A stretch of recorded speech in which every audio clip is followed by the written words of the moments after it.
If tomorrow was your last day on Earth, how do you believe you would be remembered?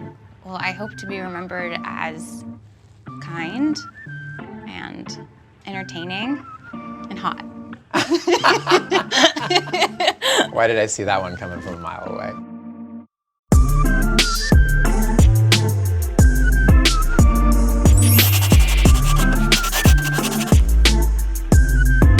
What's up, everyone? Thank you guys so much for joining us for another episode of Talking to Earthlings with Lunakye, where we explore the humanity within all of us. We welcome our very versatile guest, who I've known for almost a decade, Bri Oglu.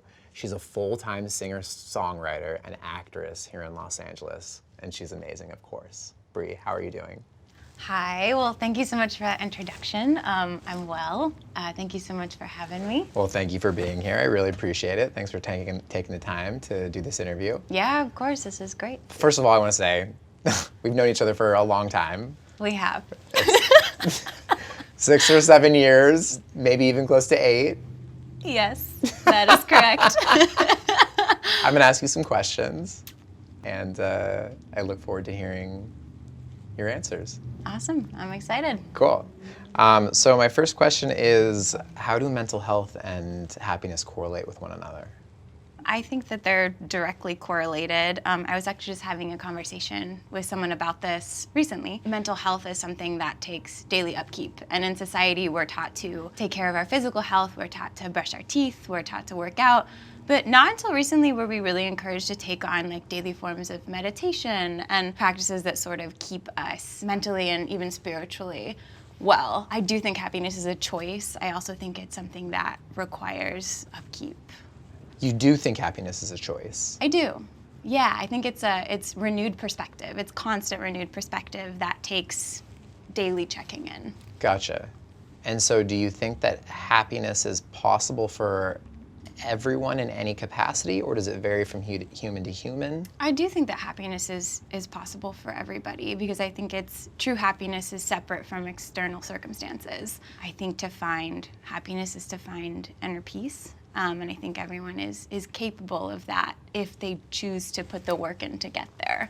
What human quality most notably connects all of us?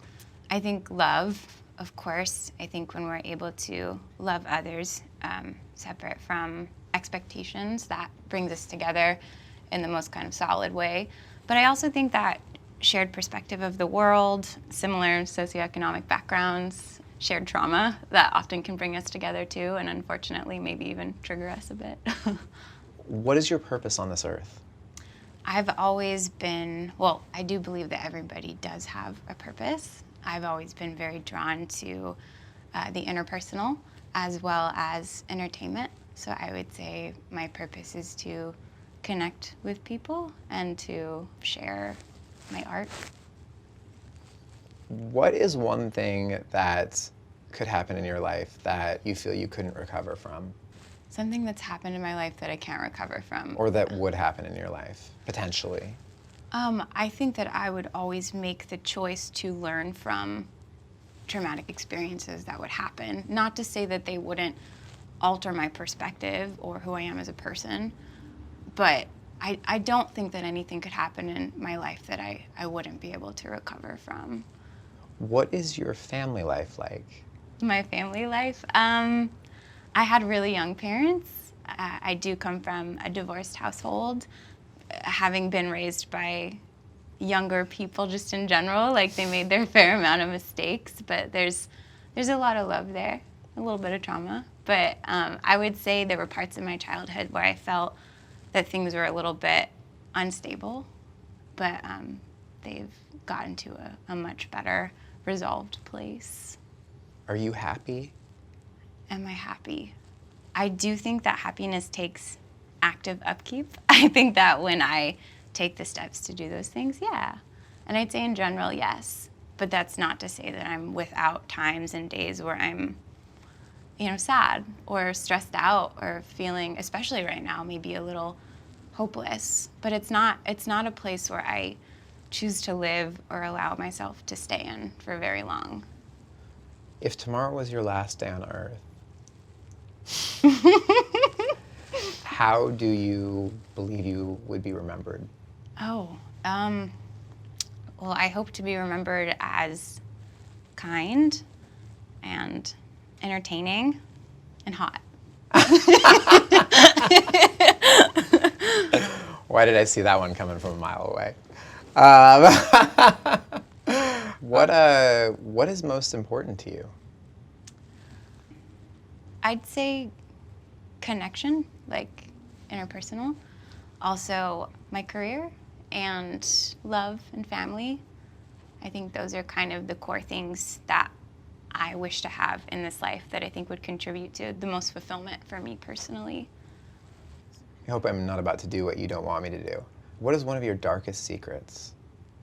Sorry, that caught me off guard, but I should know. It's you. Oh, I thought you meant it's you as in I was your darkest secret. Never mind. This is not about you.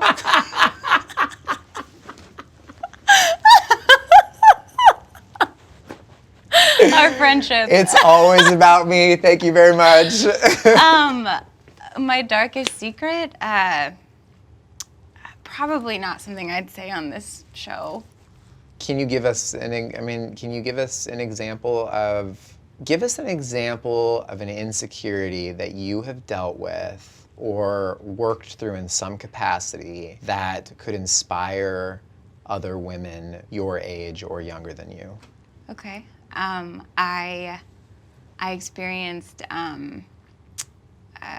what I perceived as a child as an abandonment. My mom and I had a bit of a poor relationship.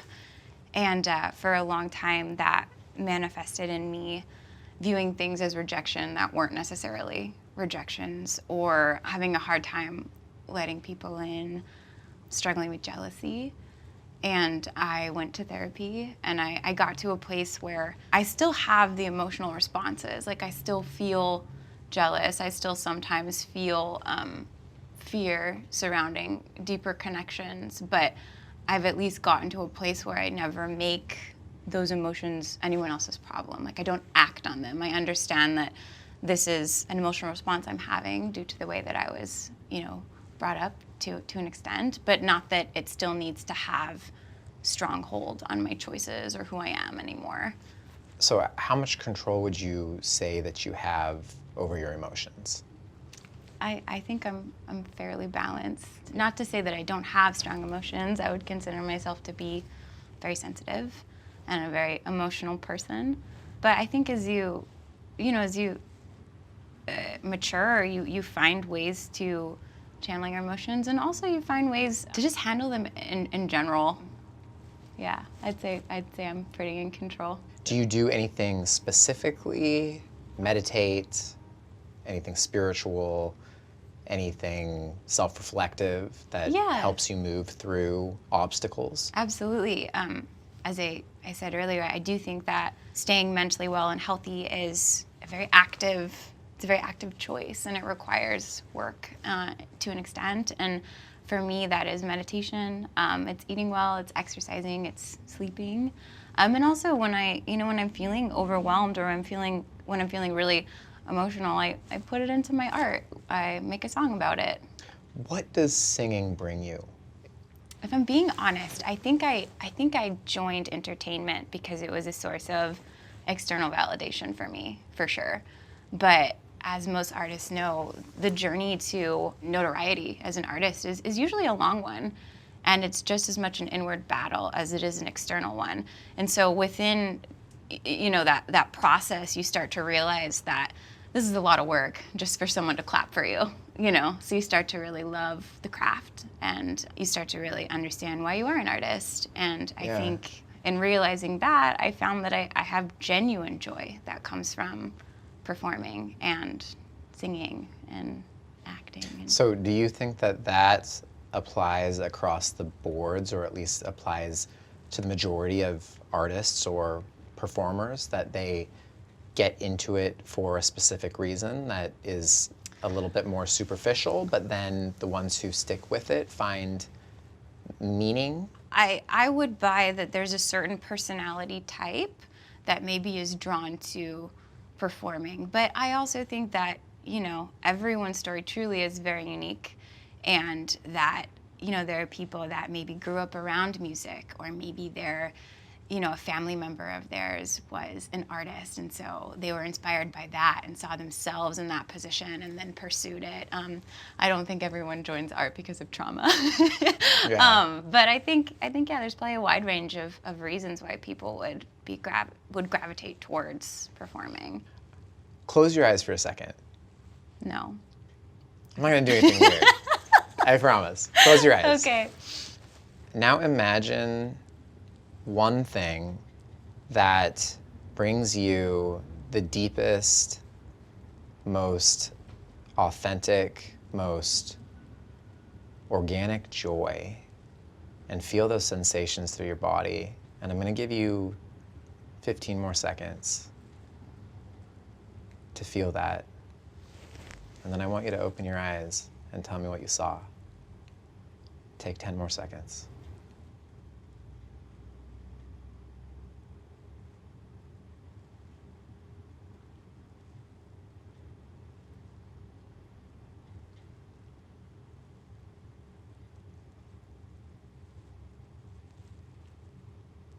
Or take longer than 10 seconds. Just kidding. I thought about making music with people I genuinely love and care about. It's kind of a blend of like both what I want personally and professionally. Obviously, music moves you. Is it the act of making music that moves you and the expression that comes out of that? Or is it more about how your audience perceives it and how they become transformed by your music? I think it's a little bit of both. I think at the end of the day, it's important to do art for others because it is entertainment. That's why we're here. But also, I think we touch other people when we create things that are honest. And so I think for me, like when I write a song that like makes me emotional, I get really excited because it's an authentic experience, which I believe means that if someone listens to it, it'll resonate with them on some level. What did you mean about the instability in your family? Like I said, I had younger parents who were still figuring out kind of who they were. And in that, there was, you know, a younger divorced parents with their own traumas and things that they're still processing, and that you just kind of, when you're young, become the subject to. And then I lost contact with a parent as well. So that all kind of created just a sense of feeling like I was not in control of my surroundings. And it manifested, I think, for me, in having a harder time being as vulnerable and open as I could be with more, I'd say more so romantically than interpersonally. I do actually really enjoy getting close to people that are friends and getting to know them and how they were raised and what they think and what they like and just figuring out who they are as a person. I do find genuine joy in that. But I would say romantically, sometimes it's very difficult for me to be vulnerable. And I think it is directly correlated to some of the stuff that happened when I was young. So you have a really good awareness of your emotions. Are you able to use that awareness to pragmatically kind of put them aside when you need to? Yes, I do think that an awareness of why you feel the way that you do is crucial in your decision making, because at the end of the day, what matters is your actions, I believe. So does the awareness stop the emotional response from happening? Not for me personally. I still sometimes feel jealous and I still sometimes feel fear and a little gun shy to like connect in certain ways with people. But the awareness is where you can kind of check yourself and be like, okay, like I'm feeling this way, but this is why I'm feeling this way. So I'm not going to make this decision. I'm going to make a better decision. Very interesting. Thank you. Do you wish that your life unraveled differently, or are you happy with the course that it's taken?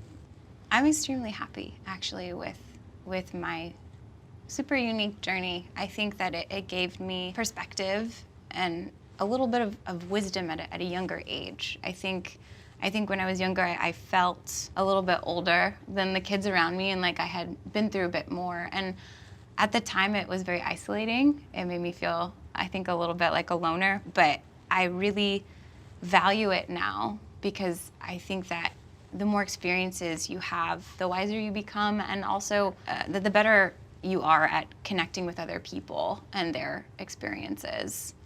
What have you learned this far in your career? I think the biggest thing I've learned about my career is that like these same fears that we're talking about in your personal life translate to your career, especially as a performer, because it's such a personal profession. Is that a good thing in some sense as an entertainer? I think in a broader sense, yes. I think that when we are able to, overcome something in our life, like being a human, I think is like a journey, right?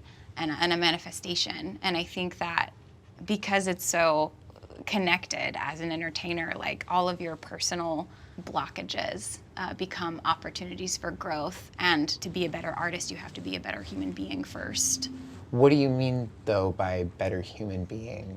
The more experiences you obtain. Do you just mean a more well-rounded human being? Yeah, like as we grow as human beings, we just have more to offer. And I think that that's what art is. It's an expression of an emotion or a perspective that connects with other people or teaches people something. And so I think as we progress and grow and manifest as human beings, our art becomes more entertaining. So what would you attribute the most to human growth? Would you just call it time? Would you call it travel, whether nationally or even better internationally? Would you call it, I don't know, would you call it trauma? What has contributed most to your personal growth? I think all of those things contribute to growth. I think growth comes from the will to want to change and perspective and experiences. So yeah, I think you can get experiences through travel, through time, and all the things you mentioned. You mentioned that you want to be known for being kind. What does being kind look like to you? I think being kind is being open-minded and being willing to really listen. I think that it's being loving and not necessarily expecting anything in return. And I wouldn't say I've mastered that, but if we're talking about what I want to be known for, that's a huge part of it. Do you think life is perfect, or do you think it's imperfect? I think that's a matter of perspective. What's your perspective? Depends on the day. How strong was the coffee? I choose to think that life is perfect when you put the work into it. So is life perfect for children in impoverished countries that are starving? Well, of course not. Is that just a part of life? Is that always something that's going to exist? I don't know. I hope not, but I do think that. What's the fight? What should we be fighting for? What should we be fighting for or against always?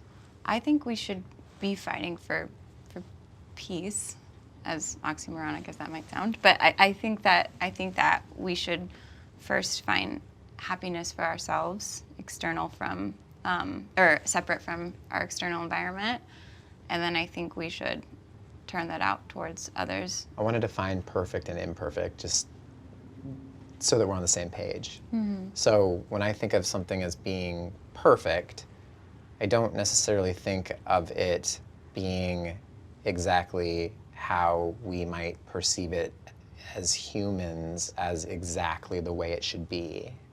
I guess the best example I can give is you walk into a forest and all the trees and all the leaves and the grass and the branches that have fallen that are dead and the Beatles and whatever, if you just listen, it's all perfect. It's perfect the way that it is, intrinsically.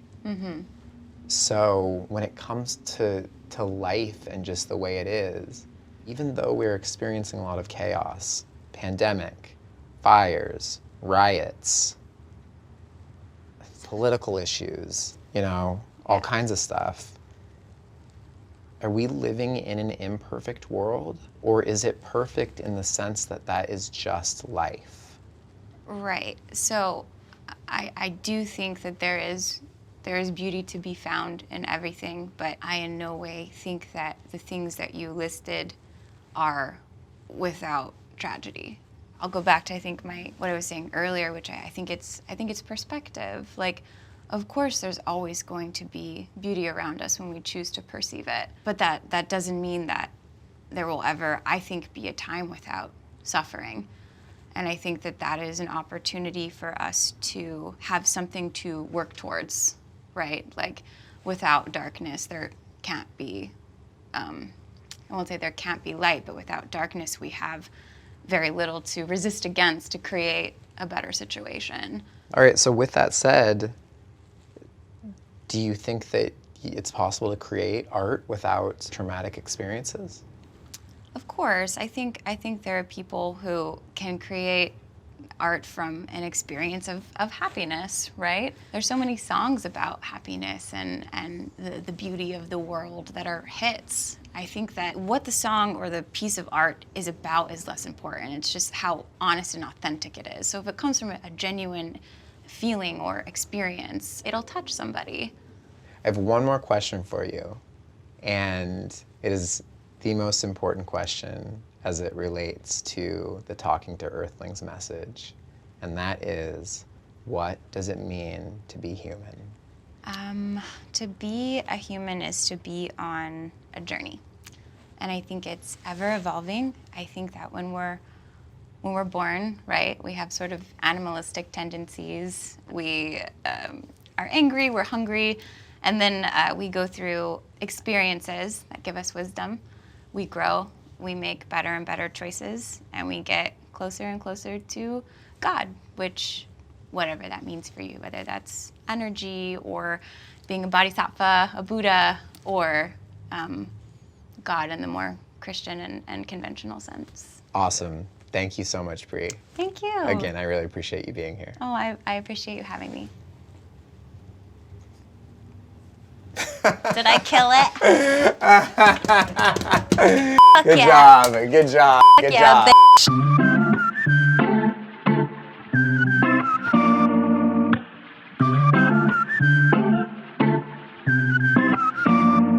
To remind you guys, we've created Talking to Earthlings to have raw and honest conversations with one another in an effort to unite human beings who may not agree ideologically, but who can be inspired by one another's vulnerabilities.